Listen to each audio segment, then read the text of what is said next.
ボンジュールパリプロムナードチャンネルへようこそ。皆様いかがお過ごしでしょうか。冬本番の2月、パリは雨が多いのですが、幸運にも太陽が覗いた日の様子を動画にしてみました。まずはサンジェルマン・デ・プレの朝、そしてポール・ワイヤルのブロカント、さらにレアール界隈で人気のレストランをご紹介します。どうぞリラックスして一緒に楽しんでいただけたら嬉しいです。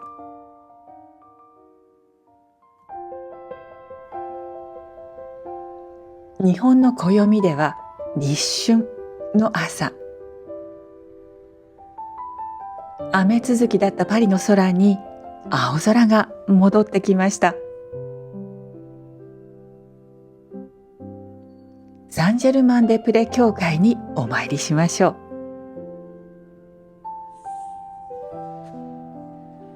光あふれる朝には教会の中までもが輝いています。私はしばらく椅子に座って目を閉じていました。そろそろ帰ろうかなと思って立ち上がると、こんな風景に出会いました。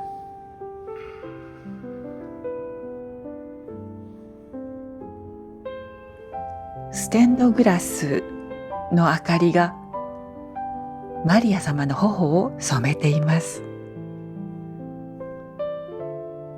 なんだか祝福されているような気持ちになりますよね。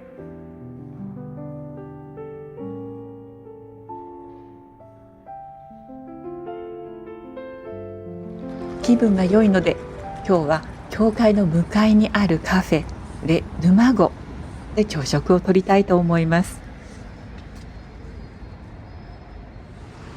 日中はトゥーリストでとってもにぎわうこのカフェも、平日の朝ですと昔からの常連さんかなと思うような方々が多くいらっしゃるんだなと感じました。クロワッサンとドリップコーヒー、しっかりと目の覚める濃いめのコーヒーでした。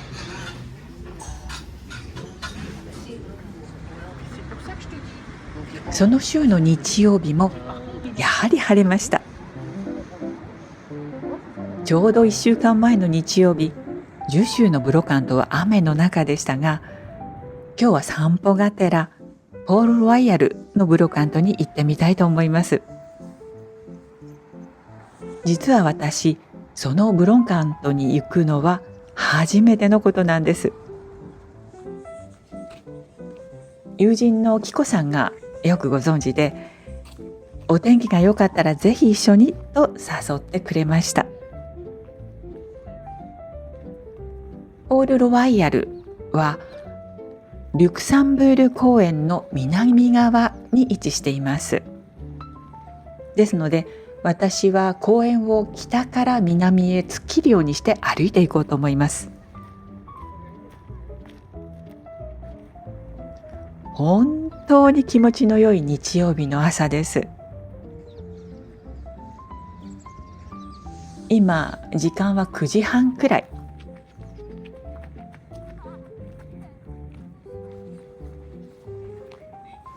雨が多かったせいでしょうか、冬でも公園の芝生はみずみずしく青々としています。ここでリュクサンブール公園を出ます。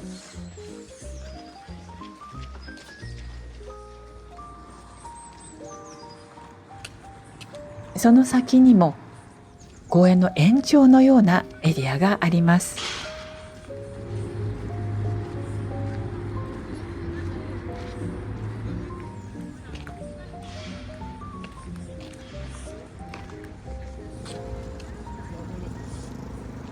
奥に見えているドーム型の屋根はオブセルバトワ・ドゥ・パリ、天文台ですね。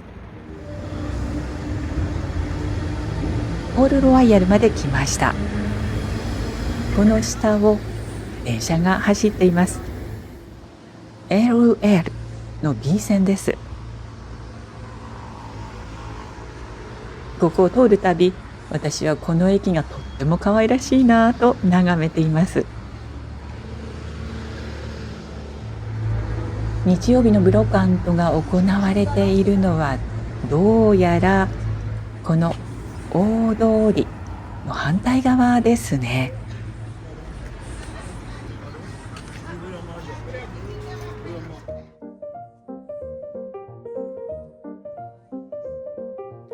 今日一番に私の目に留まったのはこのオブジェです。割と重たいですね。ろうそくを5本立てられるようになっています。お値段は20ユーロとスタンドのマダムがおっしゃっていました。この小さな椅子も可愛らしいですね。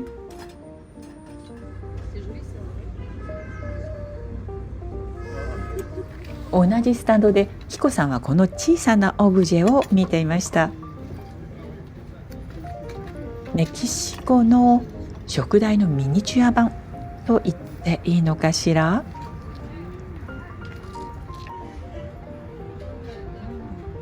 ここは猫コーナーかしら。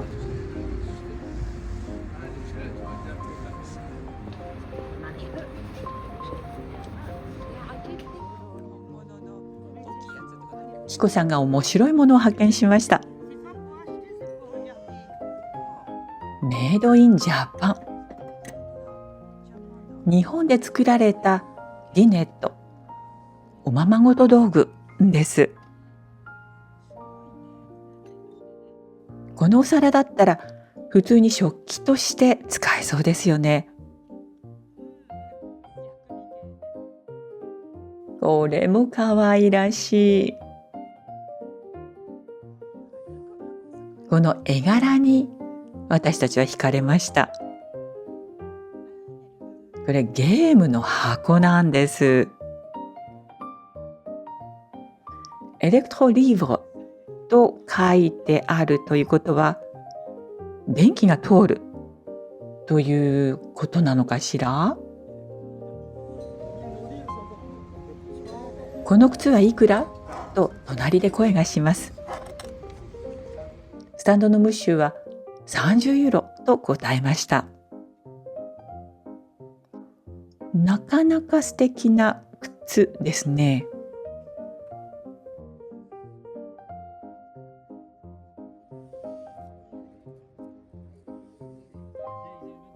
私が一人でいたら見過ごしてしまいそうなものを友達が目に留めてくれる。それが誰かと一緒にブロカントを巡る楽しさかなと思います。キコさんはここでマッチ箱を2つ購入しました。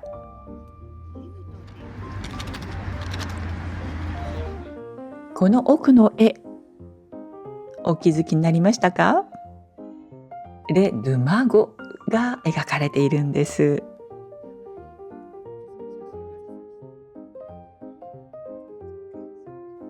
この一角はどこかフランスの田舎のおばあちゃんの家という風情があるように思います。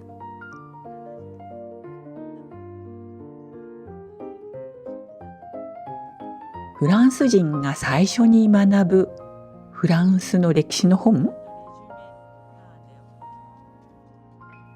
ルイ14世のページ、まとめとして、ルイ14世は世界で最も美しいお城、ベルサイユを作りましたと書いてありました。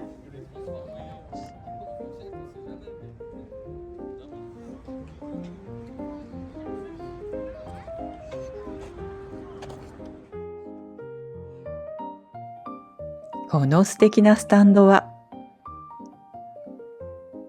そうなんです。このマダムのスタンドなんです。いつもはジュシュでお見かけするマダムですが、彼女はポール・ロワイヤルのブロックアントにも出店しています。彼女のスタンドは本当にいつも素敵なんですよね。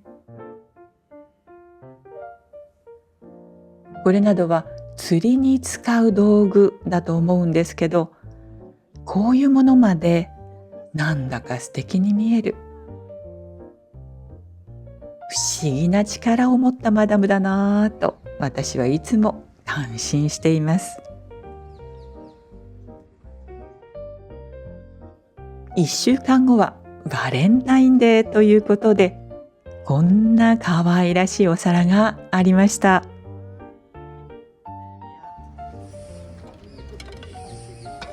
こちらのお皿のシリーズも魅力的だと思いませんか？どこで作られたものなんでしょ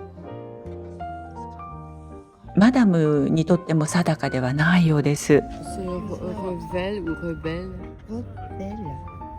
縁の細かいところも風景が描かれています。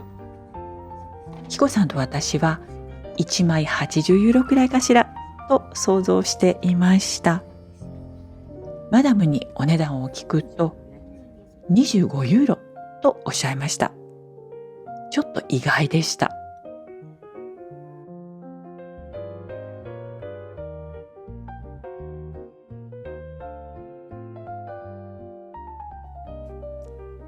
こちらもジュシュのブロカントでお見かけするムッシュの素敵なスタンド。これはジアンのチューリップモチーフなんですが、19世紀に作られたものなんだそうです。今のものとは違う風情がありますね。その奥のは18世紀に作られたオイル入れ。こちらのスタンドはいつも少数精鋭で、一つ一つのものを丁寧に並べていらっしゃる。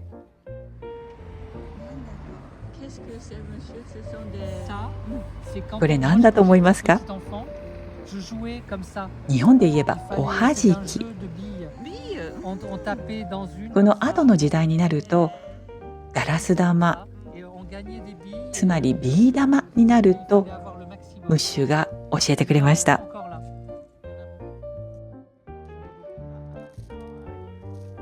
キコさんはこのオブジェに目を留めました。これはおそらく狩りにまつわるものではないかとムッシュ。ウサギのモチーフがついています。これを狩猟用のジャケットとか帽子につけていたのかもとのこと。私たちはこれもとっても気になりました。Quand vous voulez envoyer un mot d'amour à votre fiancé, vous écrivez sur le papier, vous le roulez à l'intérieur, et après vous donnez à, vous savez, dans les maisons, il y avait toujours des domestiques, des gens qui travaillaient pour le, et vous le donnez, et lui, il court, et voilà. Et ça s'appelle un billet doux. Billet doux, sweet, un billet, c'est ce qu'on appelle quand on écrivait un billet. Billet doux. Ça veut dire qu'on envoie un courrier amoureux. Et ça, c'est celui-là, il est fin 18e. Il y a une personne un peu comme Marie-Antoinette, un petit peu avec un cœur. やっぱり素敵なスタンドでした。Cuir marocain, oui, c'est ça. Merci beaucoup, Merci, madame. Au revoir. お隣のスタンドで私はこの文字に吸い寄せられました。作った方の名前なのかしら？馬場忠三郎さん。達筆ですね。中を見せていただきましょう。帯からくり。手作りの飛び出す絵本です。その奥にはさつま焼きのティーセット。この一角だけアジアになっていますね。そしてこちらのスタンドのマダムがこれも面白いわよと見せてくださったのがこのオブジェ。とっても繊細でユニークなキセルでした。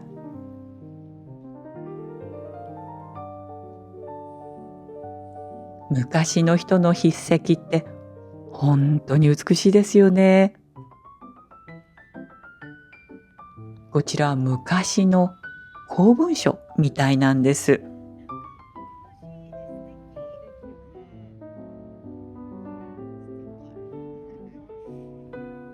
さて、私たちはこれからランチをしようと思います。この界隈でという選択肢もあるのですが、私は友人からおすすめいただいていたお店に行ってみようかなと思いました。行き方を調べると LR 米線で1本十数分で到着できるようです。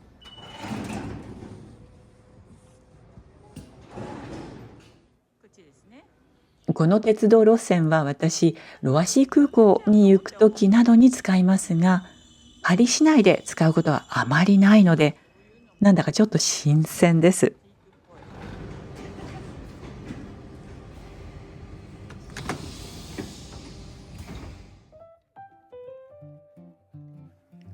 シャトレ・レアール駅で降りて地上へ出ました。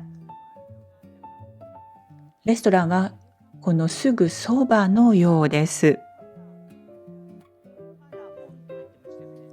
日曜日でお休みの店が多い中、このお店の前には行列ができています。プティブイヨン・ファラモン。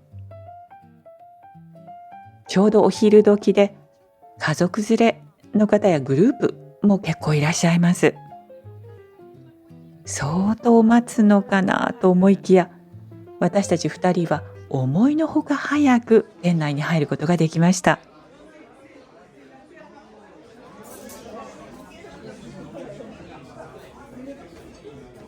とっても素敵だと思いませんか？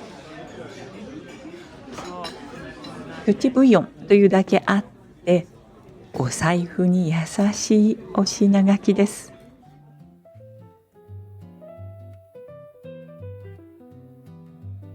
私たちがオーダーしたのはこちら。これはメニューの一番上にあったウフミモザアラマヨネーズアランシアンヌ。そしてこれは鴨のコンフィをほぐしたものをパルモンチエ、つまりじゃがいものピュレと合わせたものです。そしてこちらはコキエット・オ・フロマージュ・ア・ラ・クレーム・ドゥ・トリュフ。飲み物はこのワインボトル。中身は水道水です。この卵には粒マスタードがしっかりと効いていて美味しかったです。ちなみにお値段は2ユーロ90サンチーム。そしてこちらコキエット。小さなパスタです。フランス人にはおなじみ。学校給食の定番のようなパスタなのではないかと思います。でももちろんレストランのメインディッシュですから、トリュフのクリームを使っているところにちょっと特別感があります。こちらのメインディッシュも少し味見をさせていただきました。この鴨肉もソースもなかなか美味しくって、これは大当たりのメインディッシュかなと思いました。ちなみにお値段は13ユーロ10サンチーム。コキエットの方は8ユーロ90サンチームでした。隣のテーブルで食事をされていたムッシュ2人は食後にチーズ。私たちはデザートをいただきたいと思います。こちらはタルトタタン、そしてクレームブリュレ。2人でシェアしてどちらも味わわせていただこうと思ってます。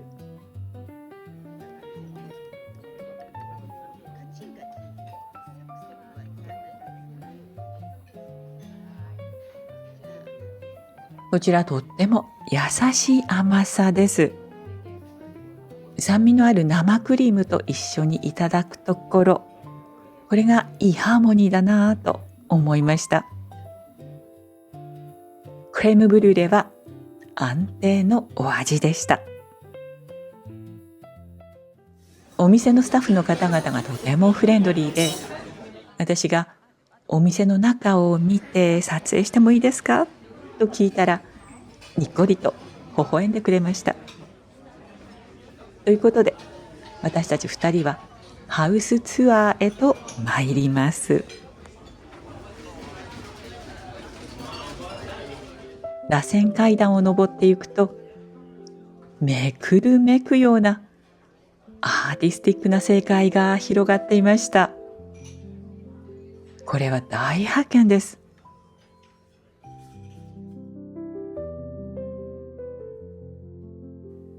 私は以前、やはりこの界隈でタイル装飾の美しいビストロをご紹介したことがあります。こちらはまた別の趣があります。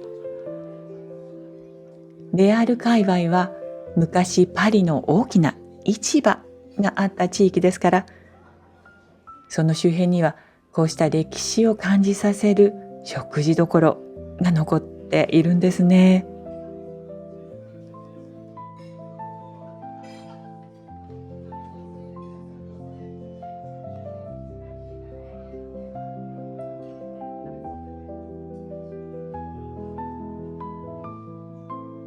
こちらは大人数のグループでも一緒に食事ができそうな部屋。